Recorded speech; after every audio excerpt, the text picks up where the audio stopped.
তোমার নাম কি? ডিমা। তুমি আজকে কি দিয়ে খাইছো ওটা? ডিম দিয়ে। তোমার বাড়িতে কয়টা হাঁস আছে? 4টা। ওগুলো কি পারে? ডিম পারে। তুমি কি খোসা ছাড়া খাও না খোসা ছেলে খাও? খোসা ছেলে। কিরকম খাইতে স্বাদ? ভালো।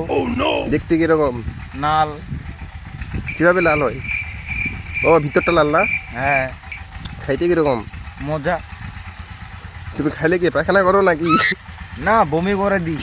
এমন একটা ট্যাবলেট আছে ভাইয়া, এই ট্যাবলেট খেয়ে ডিমা খাইতো, ডিমার মধ্যে দিয়ে কুসুম থাকে, এই কুসুমে খুব স্বাদ লাগে, তারপরে আমার বমি কে যায়।